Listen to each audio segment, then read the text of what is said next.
Magandang araw sa inyong lahat. Isang mainit na pagbati mula sa ating komunidad.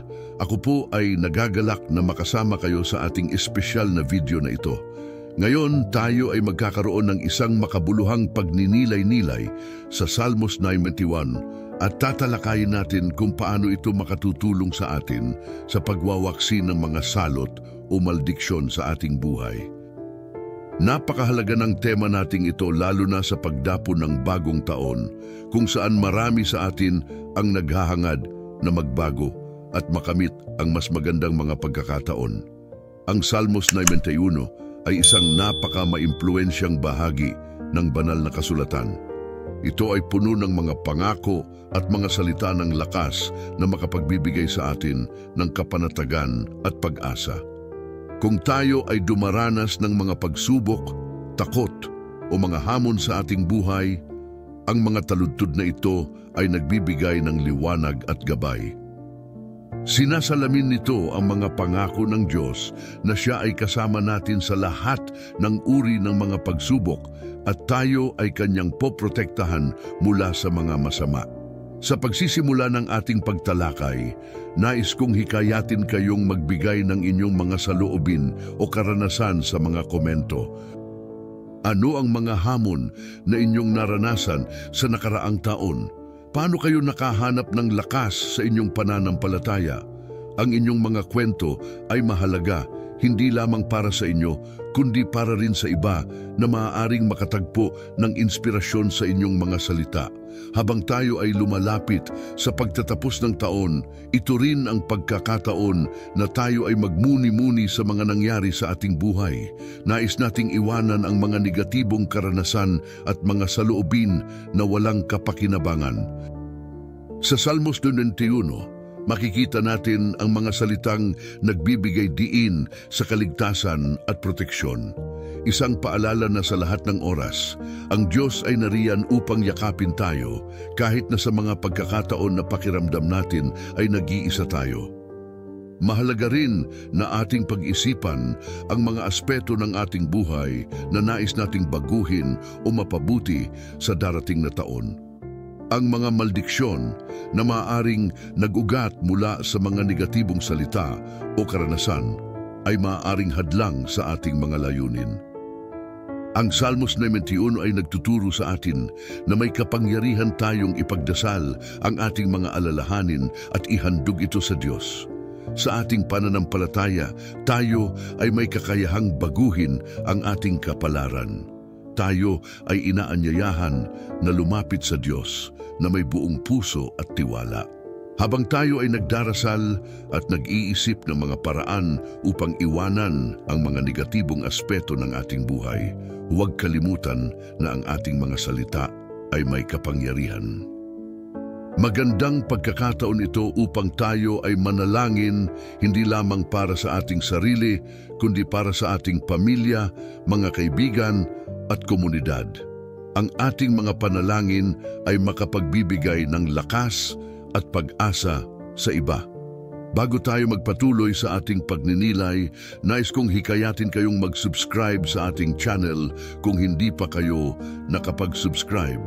Sa ganitong paraan, makakasama ninyo kami sa mga susunod pang mga pagtalakay at mga mensahe na tiyak na makapagbibigay inspirasyon sa inyong buhay. At huwag kalimutang i-like ang video na ito kung nagugustuhan ninyo ang ating paksa.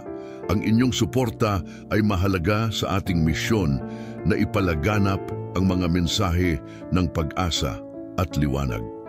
Ngayon, sama-sama nating talakayin ang mga taludtod ng Salmos 91 at tingnan ang mga paraan kung paano tayo makakakuha ng lakas at proteksyon mula sa mga ito. Tayo ay magpapatuloy sa ating paglalakbay ng pananampalataya at pagsasama-sama sa mga magagandang pagkakataon na darating sa ating buhay. Muli, maraming salamat sa inyong pagdalo sa video na ito. Naway maging inspirasyon ang ating pagninilay sa bawat isa sa atin. Tayo'y magpatuloy sa ating paglalakbay ng pananampalataya at sama-samang humarap sa bagong taon na may ngiti at pag-asa. Sa Salmos 91:1-2, makikita natin ang isang napakahalagang mensahe tungkol sa pagtitiwala sa Diyos. Ang mga talatang ito ay naglalarawan kung paano ang mga nagtitiwala sa Kanya ay nagiging ligtas at may kapayapaan sa kanilang mga buhay.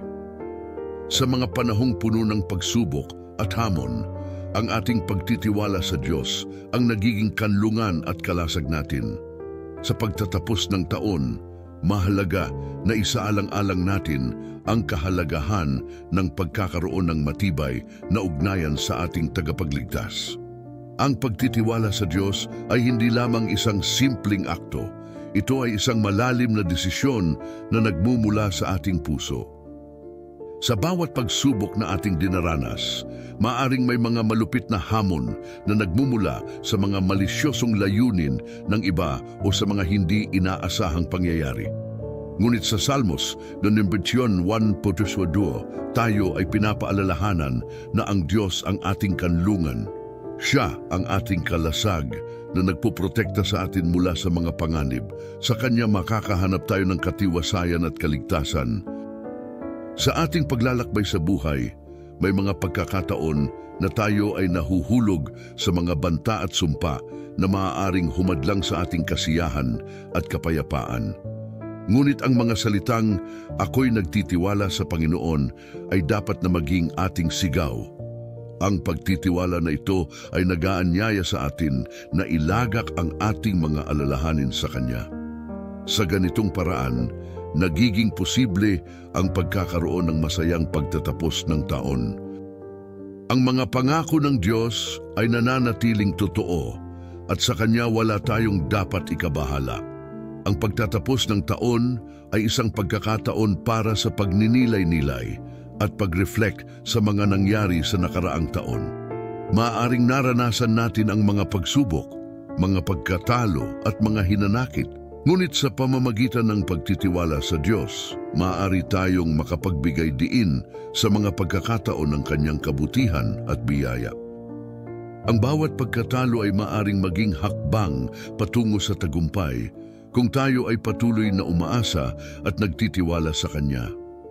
Kapag tayo ay nagtitiwala sa Diyos, nagiging mas maliwanag ang ating landas. Ang mga sumpa at masamang impluensya na naglalayong humadlang sa ating pag-unlad at kasiyahan ay hindi kayang tumagos sa ating buhay. Sa Salmos 91:3-4, ipinapangako ng Diyos na tayo ay Kanyang ililigtas mula sa mga patibong at salot. Ang mga pangako na ito ay nagbibigay sa atin ng lakas at inspirasyon upang patuloy na lumakad sa landas ng Kanyang kalooban. Ang pagtitiwala sa Kanya ay nagiging pader ng proteksyon na nag-uugnay sa atin sa Kanyang walang hanggang pagmamahal. Habang tayo ay naglalakbay patungo sa bagong taon, mahalaga na dalhin natin ang mga pangako ng Diyos sa ating mga puso. Sa Salmos 14:16, ang Diyos ay nangako ng kaligtasan, kasiyahan at mahabang buhay para sa mga sumusunod sa Kanya. Ang mga pangakong ito ay nagbibigay ng pag-asa na kahit ano paman ang mangyari, tayo ay may pusong mapayapa at puno ng pananampalataya. Ang ating mga pangarap at layunin ay hindi lamang nakabatay sa ating mga kakayahan, kundi sa ating pagtitiwala sa Kanya. Sa pagwawakas ng taon, ang mga talatang ito ay nagsisilbing paalala na ang ating buhay ay hindi nakasalalay sa mga sumpa ng nakaraan, kundi sa mga pangako ng Diyos sa hinaharap. Ang bawat bagong simula ay pagkakataon para sa pagbabago at pagunlad. Sa pagtitiwala sa Kanya, maaari tayong mangarap ng mga bagong bagay at magpatuloy sa ating paglalakbay. Sa huli, ang mensahe ng Salmos 91:1-2 ay patuloy na nagbibigay ng lakas at inspirasyon sa ating mga puso. Sa pagtitiwala kay Yahweh, tayo ay magiging ligtas at ang mga sumpa ay mawawala sa ating buhay. Sa pagpasok ng bagong taon, isama natin ang ating mga pangarap at layunin sa ating pananampalataya at pagtitiwala sa Kanya. Sa Kanya, tiyak na makakamtan natin ang isang masaya at masaganang bagong taon. Ang Salmos 91 ay isang makapangyarihang talata na nagbibigay ng liwanag at lakas sa mga tao na nananampalataya.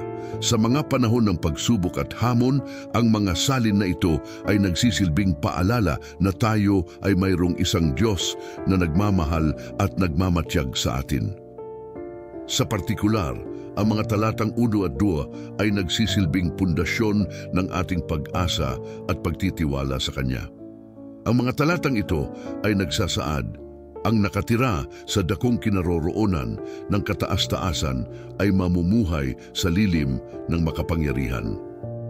Sa simpleng pahayag na ito, makikita ang napakalalim na mensahe ng pagtitiwala at seguridad. Ang dakong kinaroroonan ng kataas-taasan ay kumakatawan sa presensya ng Diyos. Sa ating mga buhay, madalas tayong nahaharap sa mga pagsubok at mga sitwasyong tila hindi natin kayang lampasan. Ngunit sa pamamagitan ng pagtitiwala sa Kanya, tayo ay nagiging ligtas. Ipinapakita nito na ang ating pananampalataya sa Diyos ay nagbibigay sa atin ng kalasag laban sa mga masasamang impluensya at negatibong enerhiya na maaaring magdulot sa atin ng kapinsalaan. Sa ating pagdiriwang ng pagtatapos ng taon, ang mensahe ng Salmos 91, 1-2 ay nagbibigay ng pag-asa. Ang ating mga natamo at mga karanasan sa nakaraang taon, maging ito ay maganda o masakit, ay nagiging bahagi ng ating paglalakbay.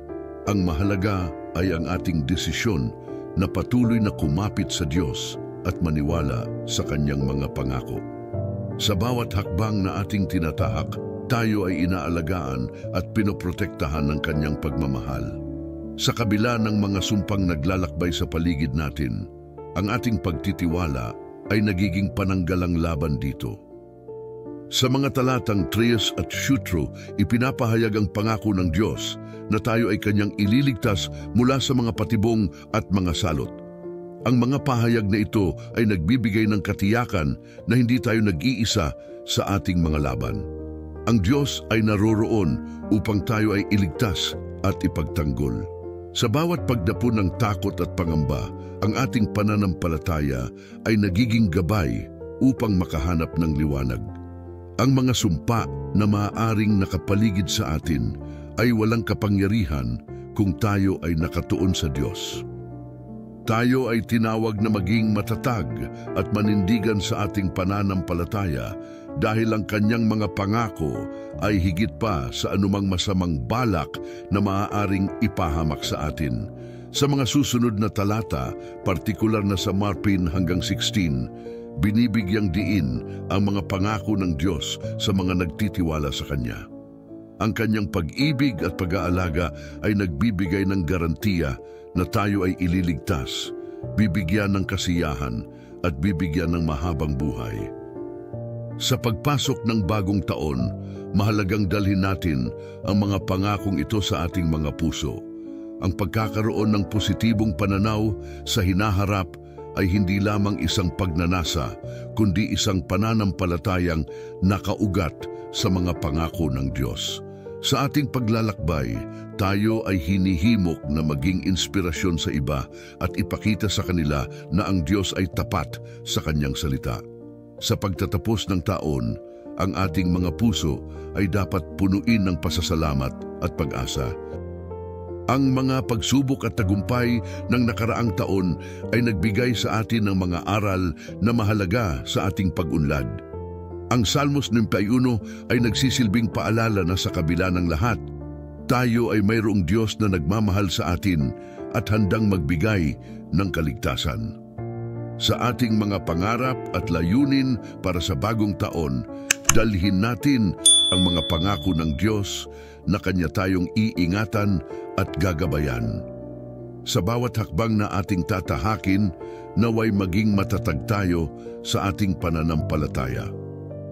At tayo ay magsimula ng bagong taon na puno ng pag-asa, tiwala at pag-ibig. Sa ating puso, dalhin natin ang liwanag ng Salmos 91 bilang gabay sa ating paglalakbay. Magpatuloy tayong manampalataya na ang Diyos ay kasama natin at ang kanyang mga pangako ay totoo. Sa ganitong pag-iisip, tiyak na ang ating pagtatapos ng taon ay magiging masaya at puno ng biyaya. Magsimula tayo ng bagong taon na may dalang mga pangarap at pananampalataya na ang Diyos ay laging nandyan, handang umalalay at magbigay ng mga biyayang higit pa sa ating inaasahan. Sa ating pagninilay sa Salmos 91, lalo na sa mga talatang 4 hanggang 16, matutunghayan natin ang mga pangako ng Diyos sa mga nagtitiwala sa Kanya. Ang mga talatang ito ay nagsasaad ng mga salitang puno ng pag-asa at katiyakan na nagbibigay liwanag sa ating landas, lalo na sa pagtatapos ng taon. Sa mga panahong puno ng hamon at pagsubok, ang mga pangako ng Diyos ay nagiging matibay na sandigan na nagbibigay lakas at inspirasyon sa ating mga puso.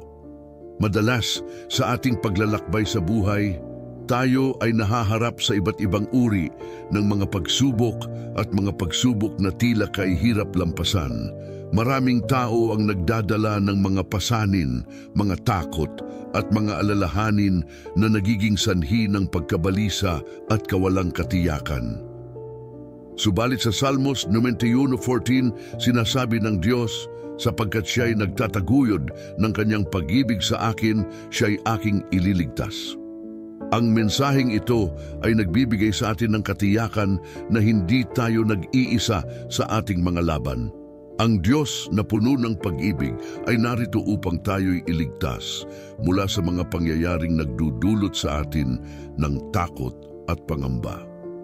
Ang mga pangako ng Diyos sa mga talatang ito ay hindi lamang tungkol sa kaligtasan, kundi pati na rin sa kasiyahan at mahabang buhay. Bibigyan ko siya ng mahabang buhay at ipakikita ko sa kanya ang aking kaligtasan. Salmos 91:16. Ito ay isang magandang paalala na ang tunay na kasiyahan ay nagmumula sa ating ugnayan sa Diyos.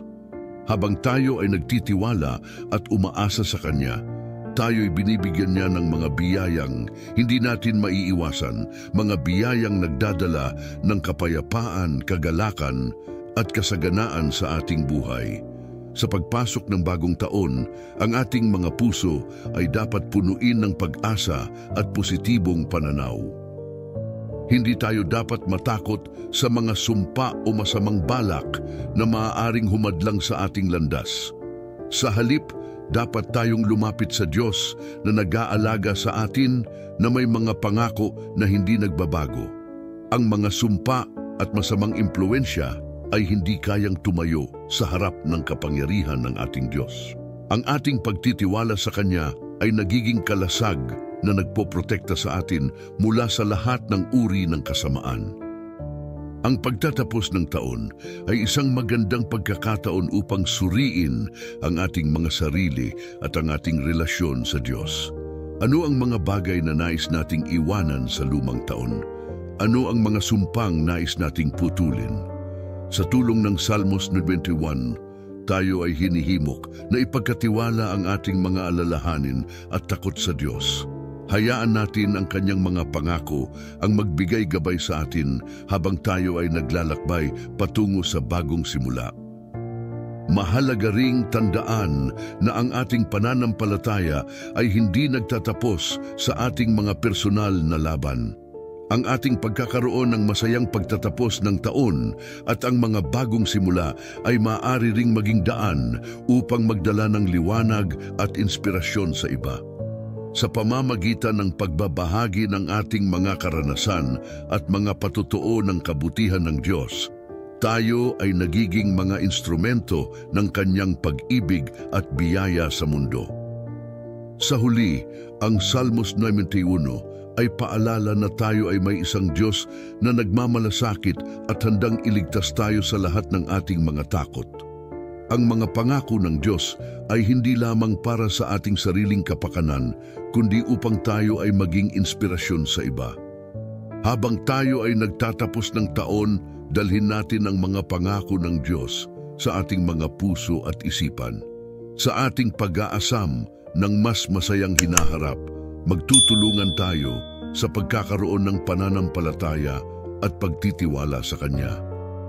Sa susunod na bahagi, tayo ay magkakaroon ng isang panalangin na nag-uugnay sa ating mga puso at isipan sa ating Diyos na nagmamahal.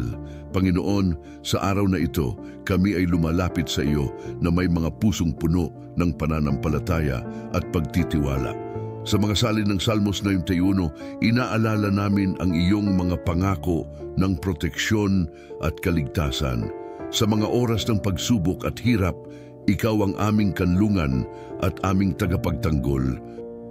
Kami ay humihingi ng iyong makapangyarihang presensya upang magbigay ng liwanag sa aming mga landas at upang mapanatili ang aming mga isip at puso sa kapayapaan. O Diyos, sa pagpasok ng bagong taon, naway ipagkaloob mo sa amin ang lakas upang mapanatili ang aming mga pangarap at layunin. Tulad ng sinasabi sa Salmos 91, siyang tumatahan sa lihim na dako ng kataas-taasan. Kami ay lumalapit sa iyong liwanag at proteksyon. Naway ang bawat hakbang na aming tatahakin ay nasa ilalim ng iyong gabay at ang bawat desisyon ay maging ayon sa iyong kalooban. Lord, sa bawat salot at panganib na nagbabantang sa amin, kami ay nagtitiwala na ikaw ay magiging aming kalasag at tagapagtanggol. Salamat sa mga pagkakataon na kami ay iyong iningatan sa mga hamon ng buhay. Tinatanggap namin ang iyong mga pangako na kami ay hindi mabibigo sapagkat ikaw ang aming Diyos na laging nariyan. Sa paglapit ng bagong taon, kami ay humihingi ng tulong sa pagbuo ng bagong simula. Naway ang bawat malediksyon at negatibong saloobin na nagbabalot sa aming mga isip at puso ay maputol sa pamamagitan ng iyong makapangyarihang pangalan. Tulad ng paglipad ng ibon, kami ay makakalaya mula sa mga tanikala ng takot at pagkabahala. Ikaw ang aming tagapagligtas at kami ay naglalakad sa liwanag ng iyong mga pangako. Panginoon, sa bawat araw na aming tatahakin, tulungan mo kaming maglatag ng mga plano na nakaayon sa iyong kalooban. Naway ang bawat hakbang namin ay mapuno ng pag-asa at pananampalataya. Ipinagdarasal namin ang masaganang biyaya sa aming mga pamilya, sa mga kaibigan at sa lahat ng aming mga tao. Naway ang mga relasyon namin ay maging puno ng pagmamahalan at pagkakaunawaan. O Diyos, kami ay humihiling ng iyong proteksyon hindi lamang para sa aming sarili kundi pati na rin sa aming komunidad. Ipinagdarasal namin ang mga hindi nakakaranas ng iyong liwanag, na sana'y makatagpo sila ng pag-asa sa gitna ng dilim. Naway ang aming mga salita at gawa ay maging kasangkapan sa kanilang pagbangon. Bigyan mo kami ng lakas upang magsilbing ilaw sa kanilang landas at upang ipakita ang iyong pagmamahal sa kanila. Sa mga oras ng pagsubok, tulungan mo kaming magtiwala sa iyo. Naway ang mga takot at pangamba na nagbabalot sa aming mga isip ay mapawi sa pamamagitan ng iyong mga salita. Hindi ka matatakot sa mga lagim ng gabi ni sa palaso na lumilipad sa araw. Sa mga pagkakataong kami ay nag-aalala, bigyan mo kami ng kapayapaan na nagmumula sa iyong presensya. Panginoon, sa pagpasok ng bagong taon, naway ang aming mga puso ay mapuno ng pasasalamat. Sa bawat biyayang natamo at sa bawat aral na natutunan, kami ay nagpapasalamat sa iyong kabutihan. Naway ang aming mga puso ay maging bukas sa pagtanggap ng mga pagbabago at pagkakataon na iyong ipinagkakaloob. Kami ay naglalakad sa bagong simula na may lakas at tapang. Naway ang mga pangarap namin para sa susunod na taon ay maging katotohanan. Ipinagdarasal namin ang tagumpay at kasaganaan sa lahat ng aspeto ng aming buhay. Sa bawat hakbang, kami ay umaasa na ang iyong mga plano para sa amin ay puno ng mabuti at pag-asa. Patuloy mo kaming samahan, O Diyos. Naway ang aming mga puso ay laging nakatuon sa iyo at ang aming mga isip ay puno ng mga pangako ng iyong mga salita. Laging itaas ang aming mga mata sa iyo sa lahat ng oras at pagkakataon. Ipinagdarasal namin ang kalakasan sa pagharap sa mga hamon at ang karunungan upang gumawa ng wastong desisyon. Panginoon, sa aming paglalakbay, kami ay patuloy na humihingi ng iyong gabay at liwanag. Sa bawat hakbang na aming tatahakin, naway ang aming mga isip ay puno ng pag-asa at pananampalataya. Sa kabila ng mga pagsubok at hamon na maaaring dumating, kami ay nagtitiwala na ikaw ang aming kasama at tagapagtanggol. Sa mga pagkakataong kami ay naliligaw ng landas, naway maging matatag ang aming pananampalataya na ikaw ay laging nariyan upang muling ituwid ang aming mga hakbang. Kami ay nagdarasal para sa mga lider ng aming komunidad na sana'y bigyan mo sila ng karunungan at malasakit sa kanilang mga desisyon. Naway ang kanilang mga hakbang ay maging inspirasyon sa iba at magdulot ng pagbabago na magdadala ng kapayapaan at kasaganaan. Sa kanilang mga kamay, kami ay nagtitiwala na ang mga darating na araw ay puno ng pag-asa at positibong pagbabago. O Diyos, sa aming mga pamilya, naway ang pagmamahal at pagkakaunawaan ay laging namutawi sa aming mga tahanan.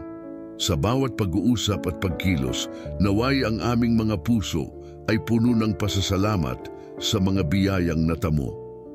Kami ay humihiling ng pagkakaisa at pagtutulungan sa bawat isa upang sa kabila ng mga hamon, ang aming mga pamilya ay patuloy na maging matatag at puno ng pagmamahal. Ang aming mga tahanan ay maging kanlungan ng pag-ibig at kapayapaan, kung saan ang bawat isa ay nagmamalasakit at nagtutulungan. Ipinagdarasal din namin ang mga kabataan sa aming komunidad. Naway sila ay bigyan mo ng inspirasyon at lakas upang abutin ang kanilang mga pangarap. Sa mga pagkakataon na sila ay naguguluhan, naway magbigay ka sa kanila ng liwanag upang makita ang kanilang mga landas. Ipinagdarasal namin ang mga pagkakataon na makikita nila ang kanilang halaga at ang potensyal na inilagay mo sa kanila. Naway maging matatag sila sa kanilang mga desisyon at patuloy na magsikap para sa kanilang kinabukasan. Panginoon, sa mga oras ng pagsubok sa aming mga buhay, tulungan mo kaming hindi mawalan ng pag-asa. Sa mga pagkakataong kami ay naguguluhan o nag-aalala, naway ang iyong mga salita ang maging kalasag namin.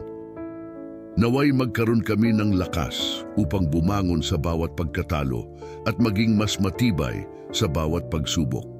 Ipinagdarasal namin na ang mga hamon na aming dinaranas ay maging daan upang mas mapalapit kami sa iyo at upang maipakita namin ang aming pananampalataya sa mga taong nakapaligid sa amin. O Diyos, kami ay humihiling ng kapayapaan at pagkakasundo sa mga tao sa aming paligid. Sa mga hindi pagkakaintindihan at hidwaan, naway pagkalooban mo kami ng karunungan at kakayahang makinig at umunawa. Naway ang aming mga salita at gawa ay magdulot ng pagkakasundo at pagmamahalan sa aming komunidad. Ipinagdarasal namin na ang mga hidwaan ay mapawi at ang mga puso ng bawat isa ay mapuno ng pagkakaintindihan. Sa aming paglalakbay sa bagong taon, kami ay umaasa na ang aming mga pangarap ay magiging katotohanan at ang bawat hakbang namin ay mapuno ng iyong mga biyaya. Naway maging inspirasyon ang aming mga kwento sa iba at ang aming mga tagumpay ay magdala ng liwanag at pag-asa sa mga tao sa paligid namin. Kami ay patuloy na nagdarasal na ang aming mga puso ay maging bukas sa mga bagong pagkakataon at pagbabago na iyong ipagkakaloob. Panginoon, salamat sa iyong walang hanggan na pagmamahal at pagkalinga. Sa bawat araw na kami ay humihinga, naway ipakita mo sa amin ang mga dahilan upang magpasalamat at ang mga pagkakataon upang maging ilaw sa ibang tao. Naway ang aming mga buhay ay maging salamin ng iyong kabutihan at pagmamahal sa mundo. Sa aming pagtatapos ng panalangin ito, kami ay nagtataas ng aming mga puso at isipan sa iyo. Patuloy mo kaming samahan at gabayan sa bawat hakbang ng aming buhay. Naway ang aming mga pangarap ay maging kasangkapan upang mas mapalaganap ang iyong pagmamahal sa sangkatauhan. Sa makapangyarihang pangalan ni Jesus, aming Diyos at tagapagligtas, kami ay nananampalataya at umaasa. Amen. Nasa huli ng ating pagninilay-nilay sa Salmos 91, ating natutunan ang mga pangako ng Diyos na nagbibigay ng lakas at kapanatagan sa ating mga puso.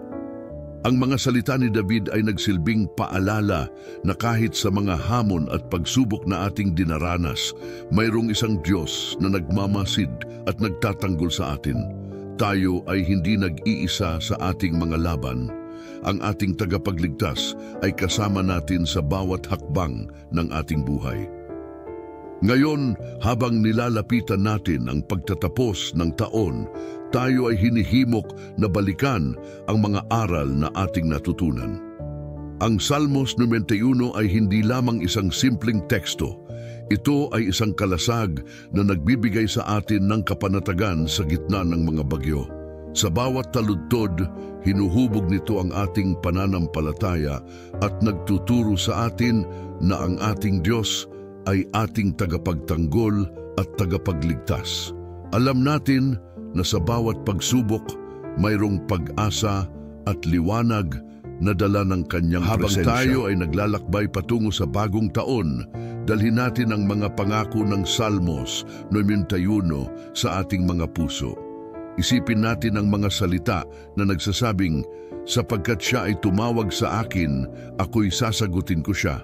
Ako'y kasama niya sa mga kapighatian. Sa bagong simula, dalhin natin ang ating mga pangarap at layunin at ipagkatiwala ang mga ito sa ating Diyos. Siya ang ating kasama sa bawat hakbang at ang ating gabay sa bawat desisyon. Ang ating pagninilay-nilay ay nagtuturo sa atin na ang ating mga buhay ay puno ng mga posibilidad. Sa taong darating, naway maging mga tagapaghatid tayo ng liwanag at pag-asa. Sa bawat pagkakataon, ipamalas natin ang pagmamahal at kabutihan at maging inspirasyon sa iba. Ang bawat isa sa atin ay may kakayahan na magdala ng pagbabago sa ating paligid, sa ating mga pamilya, komunidad at sa ating bansa. Tayo ay tinawag na maging mga ilaw sa mundo at sa pamamagitan ng ating mga gawa, maipapakita natin ang pag-ibig ng Diyos. Sa pagpasok ng bagong taon, dalhin natin ang mga aral ng Salmos 91 bilang ating gabay. Huwag tayong matakot sa mga hamon na darating, sapagkat alam natin na ang ating Diyos ay kasama natin sa bawat hakbang. Tayo ay may mga pangako na nag-aantay sa atin. Ang bawat bagong araw ay pagkakataon upang lumikha ng magagandang alaala at upang ipakita ang ating pananampalataya sa Diyos. Naway ang susunod na taon ay puno ng pag-asa, tagumpay at kasiyahan. Isang taon na puno ng mga biyaya at pagkakataon upang lumago sa ating pananampalataya at sa ating mga relasyon. Tayo ay hinihimok na ihandog ang ating mga puso at isipan sa Diyos at hayaang kanyang mga plano ang mangyari sa ating mga buhay. Ang kanyang mga pangako ay totoo at ang kanyang pagmamahal ay walang hanggan. Sa pagtatapos ng ating pagninilay, naway dalhin natin ang mga mensahe ng pag-asa at pag-ibig habang tayo ay lumalakad patungo sa bagong simula. Tayo ay magkaisa sa panalangin, pagninilay at pagkilos. Isang masaya at masaganang bagong taon sa ating lahat. Naway magpatuloy ang ating paglalakbay sa pananampalataya at pagsunod sa ating Diyos. At naway patuloy nating maranasan ang kanyang mga biyaya sa taon na darating. Amen.